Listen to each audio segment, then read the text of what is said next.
The word Atlantis literally means from Atlan, which means the broken pillar, the one whose foundations were shattered. So the etymology is very, very key in looking at this. Now, the rise of the secret societies, specifically, one event we can talk about, because again, to track in 11,000 years every single machination of these forces is some task. But something very specific happened in England in the 15th century that I think would answer your point that you made about one of the connections to the secret societies. And this is really going to test people's credulity, or whatever you want to call it. As if anything to this point has not. Yeah. Well, that's right. why we're thinking, why not just have the whole pie now, right? Well, what had happened was that, remember I was saying that the pursuers originally of the Nephilim, who'd come from wherever, they had made ready to leave quickly. Before they left, they really, even though they didn't have time to scan the planet, they thought that there may be a chance that on Earth here, the Nephilim were still alive and hiding out. So they erected around the Earth a sheath, what might be described as a sort of an etheric membrane. And this energy field of etheric energy, it's technology. It's a high form of technology, but it has probably some other magical etheric qualities to it, is still there. And it acts like a semi-permeable membrane. And what it does is it places the Earth in quarantine. This is exactly how the ancient texts are talking about it. They refer to it as the bottomless pit. And the Native American Indians talk about it as great web in the sky. The Bible refers to it as the sea of glass. I like to refer to it as the Stargate. It's literally a gate. And the moon is its active component. It's like the lodestone around this thing. What it means is that anyone with the alien DNA cannot leave this planet, even if the technology was to be rebuilt. I think that the Nephilim discovered this, or the descendants of the Nephilim discovered this around the 15th century when they had spacecrafts enough to fly out into our solar system. These were, by the way, observed, and that's why they wrote it down. That's how I know that they had spacecrafts then, because it was recorded by people on Earth. Even in London, they say the king saw it. So these spacecrafts went up there and realized they couldn't get through. When they realized this, and that their own people from their own planet had done this, and that they didn't have the key to get out, they were in a real predicament now, because they just spent about 11,000 years trying to build back their technology. They knew, hey, we're making great progress here. But what does this mean? Even if we build all of this technology back, we're chained to the pit. We can't get out. All of the books, including the most ancient ones, talk about this incarceration, quarantine effect. There's so many books that ancient chronicles go into this, but it means that beings could probably still come into our solar system, but it's not possible for those with the alien DNA to leave. And I refer to this gate as the Stargate. And in one of the Gnostic Gospels called the Pistis Sophia, which is a very interesting book to read. Again, it was something that should have been included in the Bible, but was not. They refer to this as a great dragon whose tail is in its mouth. They say, in the outer darkness there is a huge dragon whose tail is in its mouth. And it also talks about it in Revelation 8, where they refer to the bottomless pit, and they say, the fifth angel sounded, and I saw a star fall from heaven onto the earth, and to him was given the key of the bottomless pit.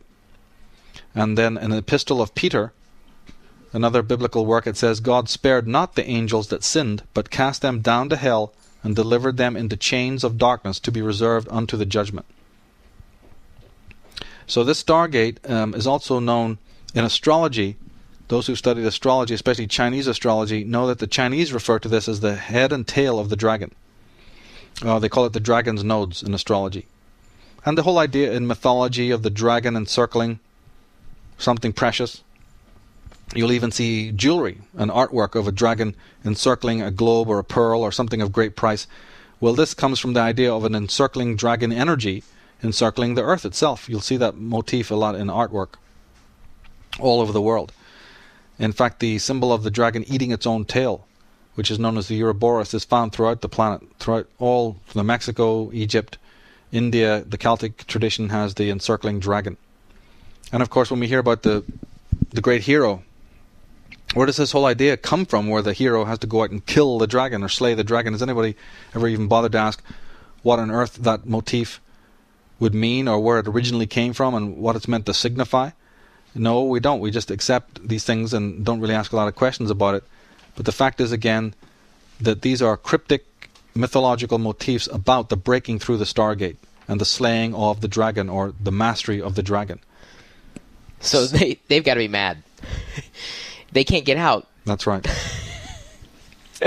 Now, what happened in the 15th century was that after they discovered this, the Tudor dynasty, now the word Tudor comes from tutor. It really meant the teacher dynasty. These were the direct descendants of the bloodline of the Atlanteans, okay? So there's been many, the Habsburgs, the Merovingians, if anybody who knows that name, the Merovingian dynasties, who were the royal families of France. And then we have the Tudor dynasty of England, are direct bloodline descendants from the Atlanteans of old. They were put in charge of this problem. And the man that they chose to put onto the problem to be the sort of the champion of this discovery of how to break the Stargate problem was known as Sir John Dee. Now, people in the magical tradition who studied the history of magic and the history of astrology will know that name. John Dee was one of the most powerful black magicians in the world, and he worked with an Irish clairvoyant called Edward Kelly. The Queen of England used to get in their boat real late at night and float down the River Thames to John Dee's home, which is called Mortlake. And he had the greatest collection of books, thousands of times more than was in any of the libraries for hundreds of years. He was a very famous man. And one of his jobs, his daytime job, if you want to call it, was he was the ambassador to the court of King James or the court of the Queen. And when he would go and visit foreign dignitaries or be as an ambassador, he'd always write back in the old left-hand writing and the cryptic writing bit, to his queen. But at the bottom of all the documents that John Dee would send back, he would write his code word 007. Okay? So, wait, so like a James Bond, so James to speak. Bond is actually the MI5, MI6. Comes from a specific time and event. The Spencer family, which Lady Diana Spencer's forefathers, right? Edmund Spencer, John Dee, who was the original 007. John Dee formed what we know as British intelligence. The first secret society of the world that was a British intelligence was formed by John Dee. He was the leader of it. So when Ian Fleming, who was an initiate into all of this, decides to do something on his retirement, what does he do? Well, he sits down and writes about his own order, his own group, puts it as, again, in front of us as fiction, and a myth is born. But very, very few people know. And you can actually see these works. I've got the pictures that show you in the DVD I'm producing on this. There's the 007. And if you look at the old MI5 logo, it's exactly the same logo as you have on your American dollar bill, of the Illuminati pyramid with the eye at the top. And the crown of the Queen, she who must be obeyed, the Virgin Queen, Queen Elizabeth I. Now, so there's a lot. I have a whole chapter on John Dee in the book and his associates throughout the world. And John Dee discovered that, look, really, if there was meant to be a technological way of breaking through the Stargate, it probably wouldn't happen. He, being a powerful black magician and an occultist, decided on something different. He opened up what is called a portal, a pan-dimensional portal. I know this sounds far-fetched, but this is, I'm not making this up. I'm just a scholar reading this information and piecing it together purely objectively. There are magical principles. He used a system of magic known as Enochian magic, which involves, as you see all those quaint images of the magician standing in his circle and all of that. Again, that's put before us as this quaint, laughable thing, in the encyclopedias of the world, and movies are made. As a matter of fact, why have we never questioned why the symbols in magic are planetary symbols? See, again, there's so many things put in front of us. The symbols of the planets, the symbol of the angels, are often planetary symbols. In John Dee's system of magic, he was able to open portals, literally, to other dimensions, to what we would call oversouls, that the magicians or the occultists of the world call the angeli motivori, the cosmocrates. These are oversouls. They don't live on this dimension. They're intelligence for the other dimensions. That doesn't mean they're good. They're of a different dimension. He contacted these individuals, or these beings, let's say, these fourth dimensional entities, to see if they would have an answer to their earthly problem, and he was told that they did. There was solutions to this. They could open the gate in time. And again, this is another one. We've covered lots of events, but I've always tried to point out the one or two most important events, like the first thing that affected Earth history was this genetic hybridization. The next one down the line, I would say, would definitely be the pole shift and the loss of the technology. Right, this has been major U-turns in our Earth history, and this one in the 15th century needs to go up as one of those all-important, what you might call junctions for Earth history. Dee was told that there were I mean, he was given volumes of information. They even say that his consciousness was almost like, frazzled, completely wiped out, insane, psychotic because of the stuff that was coming down. And he had to, he had other, people all over the planet, famous magicians in Europe, all working on deciphering this information that came down.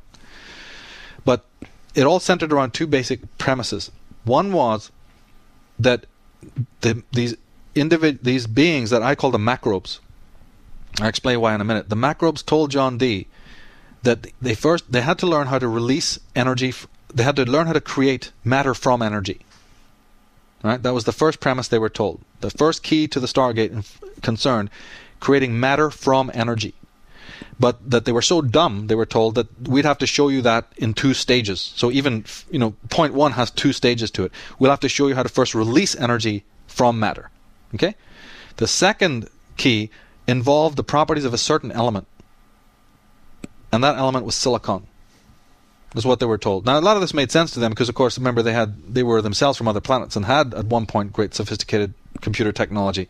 But they were being retold this again. Now, in 1945 at Trinity, which is I always thought was an interesting name for it, at the 33rd meridian of the Earth, which is the famous Masonic number, Phase 1, or let's say Phase A of Phase 1, happened on July 16th, 1945, when the atomic bomb was dropped. That was them patting themselves on the back going, well, I think we got Phase 1 halfway completed. We know now how to release from the atom energy. From that date, in 1945, from the 1940s and 50s, they've been moving on the second half of that, of how to create from energy matter. We would call it the nanotechnology stuff that's coming in now, right? We see this plotted through, and the symbolism of these companies tell you exactly what they're doing. So, and the other one was silicon, which is another word for what? When you say silicon, you obviously mean computers. Mm-hmm. So the computer revolution, the computer age, and the symbolism. I have another DVD coming on the symbolism of the world. Are you working with Jordan Maxwell on that one? Yeah, very much. A lot of my stuff is actually even dedicated to Jordan Maxwell because of this. But certainly the occult agenda of the symbolism used, like the Pentium, and there's a whole, people who get the DVD will see this more than we can go into now. The Pentium. The term, the name, the symbolism. The Intel uses the serpent symbol if you look at it very closely, and it's a whole other study in itself about the gateway and why certain terms are used and why the 5-pointed star is used and what computers are basically. Yes, they make our life easier and so on, but they were not created for us. They were created by the Pentagon. The Pentagon itself is controlled by the Tudor dynasty of England. The Tudor dynasty hasn't gone anywhere. They just changed their names a little bit. But this force that was behind John Dee are funding the U.S. Pentagon. In fact, the U.S. Pentagon, that shape, was designed by occultists.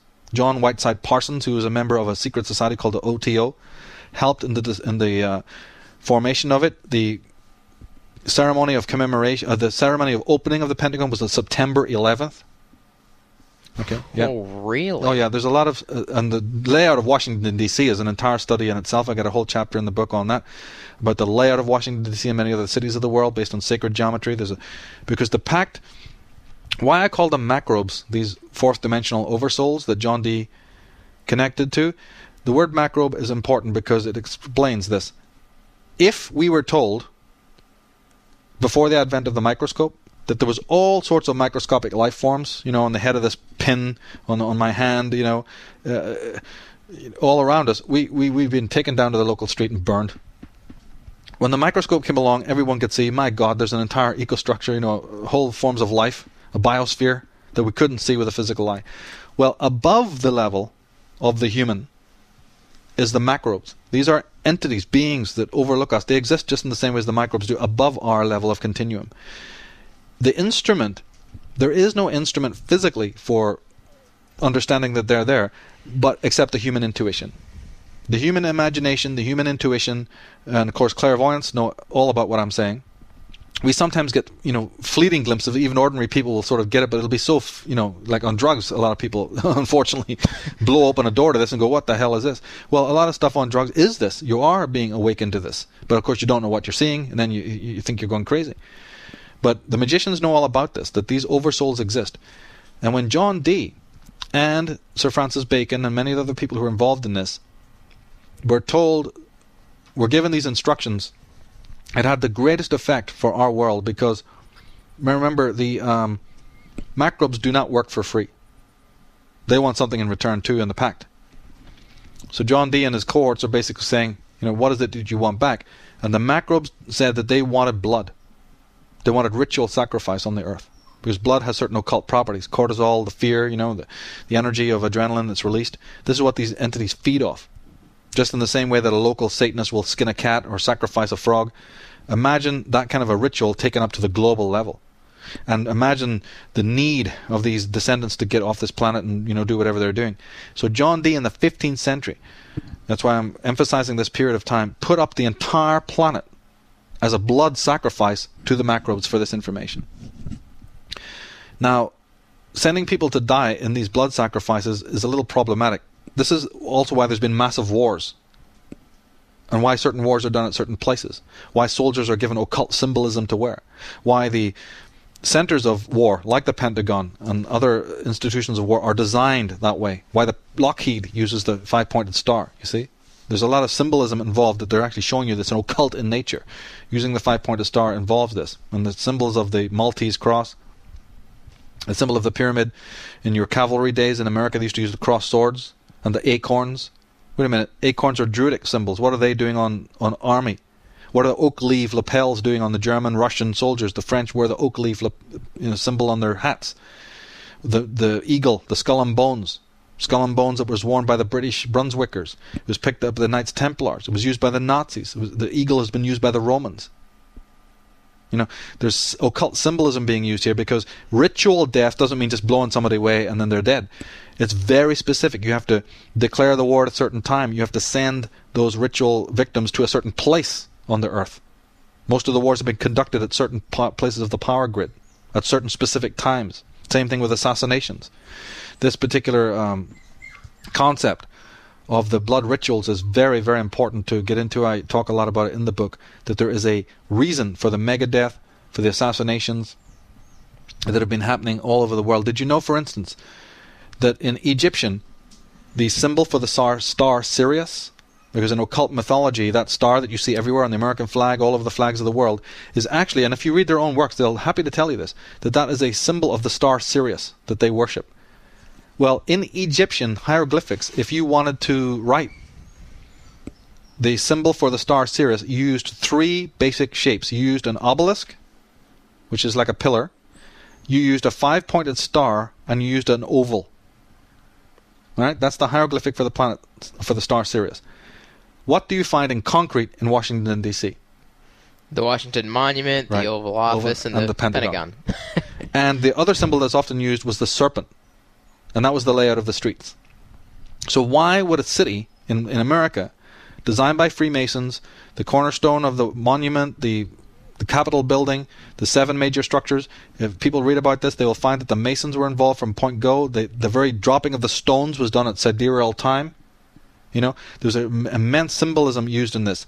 The landing on the moon, the so-called free country didn't know that Buzz Aldrin, half an hour before they set up the American flag and started the cameras rolling, they pulled out a big Masonic banner that had been embroidered by the chief of the Temple of Lodge in Washington, D.C., and did an entire elaborate Masonic ceremony dedicating the moon to the Masonic order first. No, absolutely. How can that be proven? It's not only proven; it's declassified now. It's fact. Buzz Aldrin has admitted it. That it's not that. It's not maybe on the radar of the mainstream, but this is documented evidence. You go to their own works, the Library of Congress. This information can be found that I'm talking about is partly covered by David Oveson in his book, The Secret Architecture of Our Nation's Capital. Buy that book. The Secret Architecture of Our Nation's Capital will go into an account of that. That's one area where I know this was covered. The idea of even the eagle has landed. What eagle? Well, we associate that with America, but no. The eagle that they're talking about is the double-headed eagle of Freemasonry. It's not the American bald eagle. The eagle that they're talking about, the Freemasons understand, is a different eagle. That's the double-headed eagle of Freemasonry. Okay? The Pentagon itself is if you soften the edges of the Pentagon, it is the symbol of the Tudor rose. There's actually a very similar, if you put the Pentagon and the Tudor rose beside each other, they are very similar in fact. And of course, everyone knows if you put the arms back on a pentagon, it becomes a pentagram. Right? A giant pentagram in Washington, D.C., an occult symbol where these engineers of war